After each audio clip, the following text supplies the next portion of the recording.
জিতের বুমেরাং সিনেমার বন বন গান। ওকে, এই গানটা দেখার পরে আমি অ্যাকচুয়ালি বুঝতে পারলাম যে প্রথম গানটা কেন ভালো লাগেনি বা কী কারণে সিঙ্ক করেনি আমাদের সাথে। যেহেতু এটা একটা সায়েন্স ফিকশন, যেহেতু এই সিনেমার একটা এলিমেন্ট, কমেডি ড্রামা রোম্যান্স তো আছেই, কিন্তু সায়েন্স ফিকশন যেহেতু একটা এলিমেন্ট, তাই একটা সাইবার পাঙ্ক মার্কা একটা, যদিও সাইবার পাঙ্ক এটাকে বলে না, বাট স্টিল একটা অন্যরকম ফ্লেভার, ঠিক আছে, একটা রোবটিক ফ্লেভার, একটা কাইন্ড অফ একটুখানি সায়েন্সি টাইপের মনে হয়, সেরকম একটা ফিল দেওয়ার জন্য এই গানের যে বিট বা গানের যে টিউন, তার মধ্যে না এই আধুনিক টুংটাং আওয়াজ অনেক বেশি। কিন্তু গান হিট হয় গানের বিটে আর গানের কথাতে। প্রথম যে গানটা ছিল, যেটাকে আমরা বাজে বলেছিলাম সবাই, ওই গানটার কথাগুলো দারুণ ছিল, বিট ভালো ছিল না, কিন্তু ওই গানটার যে হিন্দি ভার্সান, সেটা কিন্তু আমার দারুণ লেগেছিল। ইভেন কি আমাকে একজন কমেন্ট বক্সে লিখেছিল যে দাদা তুমি ভিডিওটা অফ করে শুধু গানটা যদি শোনো তাহলে ভাল লাগবে।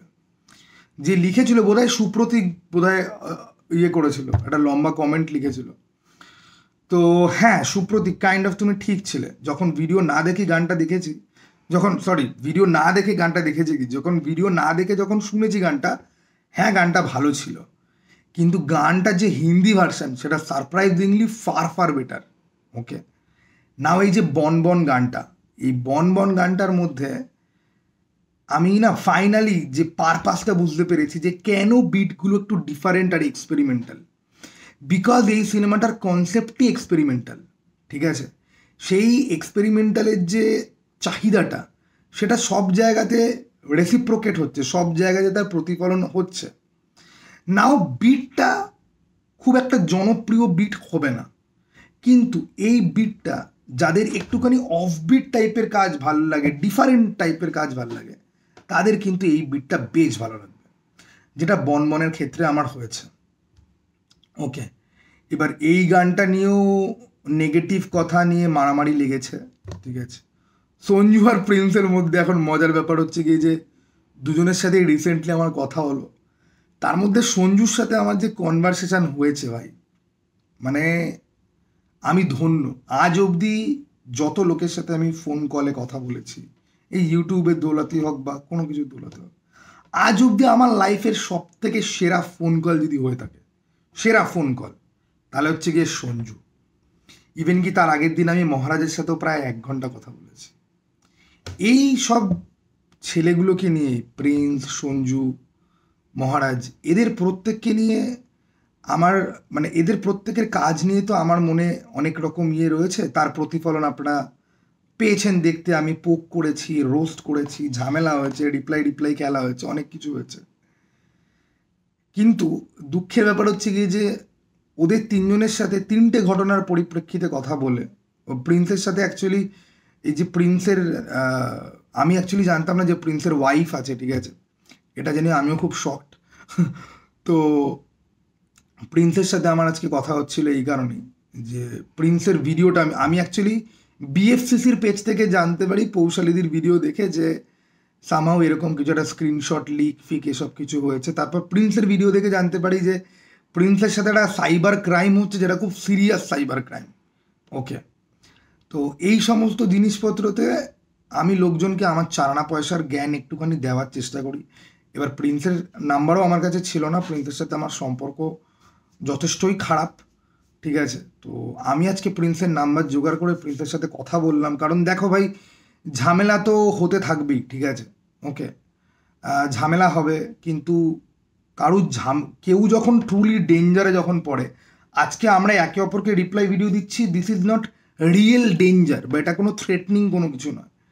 কিন্তু কেউ তোমার ছবি ইউজ করে আলাদা ফেসবুক প্রোফাইল খুলে যাকে তাকে যা খুঁজতে বলছে, ইম্পস্টারিং করছে, ঠিক আছে,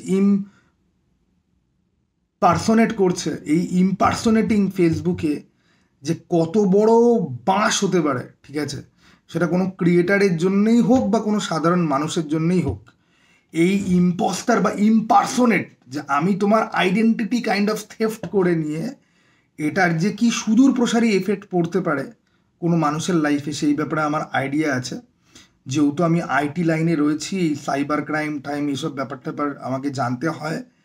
তো সেই জন্যে আমি আজকে কল করলাম, কথা বললাম, বোঝার চেষ্টা করলাম, সলিউশন নয়, ওর কী কী করা উচিত সেগুলো বোঝানোর চেষ্টা করলাম। সঞ্জুর সাথে গতকাল আমি কথা বলছিলাম, বাট সঞ্জুর সাথে কলটা ভাই, ওটা নিয়ে ভাই দুটো ভিডিও হতে পারে, ঠিক আছে, কলে কী কী কথা হয়েছে। তো দেখ ভাই, সবাইকেই বলবো যে হ্যাঁ, সাকিব খান একটা বিজনেসের পয়েন্ট, ঠিক আছে, সমস্ত কিছু ঠিক আছে ভাই। আমি জানি না জিৎ ফ্যান বলতে কি বোঝায়, কারোরই ফ্যান বলতে কি বোঝায় আমি সত্যিই জানি না। বাট জেনে বুঝে কেউ একটা সিনেমা বা একটা স্টারের ক্ষতি করতে যাস না, কারণ এটা অন্যায়।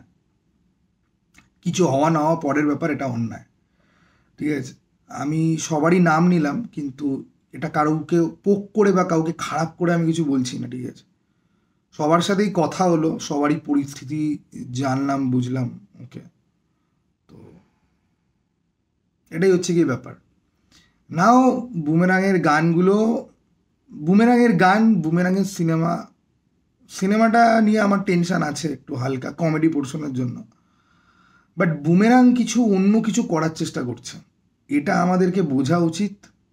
এবং জানো তো কি হয়, আমি বলছি, অ্যাকচুয়ালি কোনো জিনিস একদম ফ্রেশ, নিউ, এক্সপেরিমেন্টাল কোনো কিছু যখনই আসে না, তখনই সেটা অ্যাকসেপ্টেন্স পায় না। কিন্তু সময়ের সাথে সাথে মানুষ সেটার গুরুত্ব বুঝতে পারে। টুম্বাড যখন রিলিজ হয়েছিল তখন কিন্তু টুম্বাড নিয়ে কথাবার্তা হয়নি, টুম্বাডের গুরুত্ব পরে গিয়ে লোকে বুঝতে পেরেছে। অমিতাভ বচ্চন আর জিতেন্দ্রের যে ছবিটা আছে শোলে, শোলে যখন বেরিয়েছিল তখন শোলে কিন্তু ফ্লপ ছিল, শোলে পরে গিয়ে কাল্ট ক্লাসিক হয়েছে। বুমেরাঙের এই যে গান, এই গানের সাথে আমরা অভ্যস্ত নই বলে আমাদের অড লাগছে, ঠিক আছে। আমি অনেক ধরনের মিউজিক শুনেছি, যারা অনেক ধরনের মিউজিক শুনেছে তাদের হয়তো বুমেরাঙের গানগুলো ভালো লাগলেও লাগতে পারে। বাট যারা তথাকথিত হিন্দি বা বাংলা গান শুনে, আর এখন না গানের কোয়ালিটি না খুব পড়ে গেছে, হিন্দিতেই বলি বাংলাতেই বলি, আমরা যেখানে ভালো জিনিস শুনিই না, সেখানে যদি আমরা হুট করে একটা ভালো কিছু, বাদ দাও, একটা এক্সপেরিমেন্টাল কিছু যদি শুনি, আমাদের ব্রেন প্রসেসই করতে পারে না। বুমেরাঙের প্রথম গান নিয়ে কিন্তু অ্যাকচুয়ালি প্রচুর কথা হয়েছে। কথা এই জন্যেই হয়েছে, এই কথাটা অনেকেই বলেছে যে ভিডিও অফ করে দেখলে অডিওটার এফেক্ট আছে, বা 3-4 বার শুনলে পরে অন্যরকম একটা এফেক্ট পরে গিয়ে পাওয়া যায়। And I agree with that. আমি নিজে এটা করেই দেখেছি। প্রথম গানটা বেশ ভালো ছিল, কিন্তু ওই যে আমি যদি একটা জিনিস দেখেই ভিডিও করার তাড়াতে যদি বসি, তাহলে তো আমি ওই ইনস্ট্যান্ট রিয়াকশান দিচ্ছি, ইনস্ট্যান্ট রিয়াকশানটা তো খারাপই। তখন অবধি তো বুঝতে পারিনি, তখন অবধি তো আমার 4-5 বার শোনা হয়নি। যখন শুনলাম 4-5 বার, তখন বুঝলাম যে ওয়েল, যতটা খারাপ আমার লাগছিল অতটা খারাপও হয়তো নয়। এই জন্যে একটু সময় দিতে হয় জিনিসপত্রকে। তো অদ্বিতীয়া গানটা তো বেশ ভালোই ছিল। আমি অদ্বিতীয়ার পরে প্রথম গানটাকে রাখবো, তারপরেই বন বন গানটাকে আমি রাখবো। এবং যদি সত্যিকারের ট্রু অর্থে কমার্শিয়াল সিনেমাই বলি, বা সিনেমার যে ক্লাসিক টেমপ্লেট, যে একটা সিনেমা 30-40 দিনে শ্যুট হবে, তার জন্য একটা বাজেট থাকবে, তার জন্য অনেক লোকের কর্মসংস্থান হবে, অনেক লোক পার্টিসিপেট করবে, সিনেমার যে ট্রু ফর্ম, কমার্শিয়াল ফিল্মের যে ট্রু ফর্ম, যেটা বাংলাতে সেট হয়েছিল 2000 সালের আশেপাশে, যেটা হিন্দিতে অনেক দিন ধরে চলে আসছে, সেই যে ফরম্যাটটা, হিট হোক ফ্লপ হোক, ফলো কিন্তু একমাত্র জিতেন্দ্র মদনানি করছে। বাকি মদনদের কিন্তু সেই সাহসে, দেবের খাদান আসছে, অঙ্কুশের মির্জা এসছে, ওকে।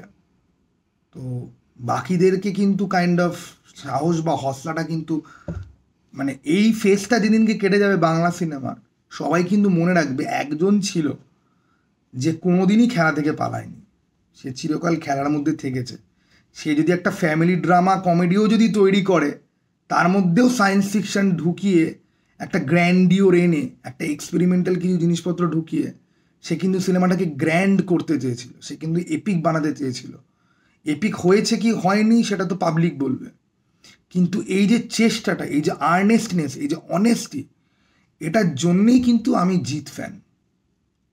আমাকে এখনো যদি কেউ বলে যে দেব, জিৎ, সাকিব খান, আমি বাকিদের মতো বলবো না যে সবাই সুপারস্টার, সবাই নিজের নিজের জায়গায় রয়েছে। যদিও দুদিন আগেই আমি এরকম একটা সিমিলার কথা বলেছি।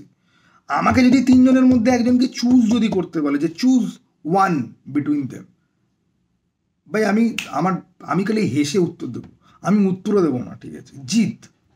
ওকে, জিৎ দা।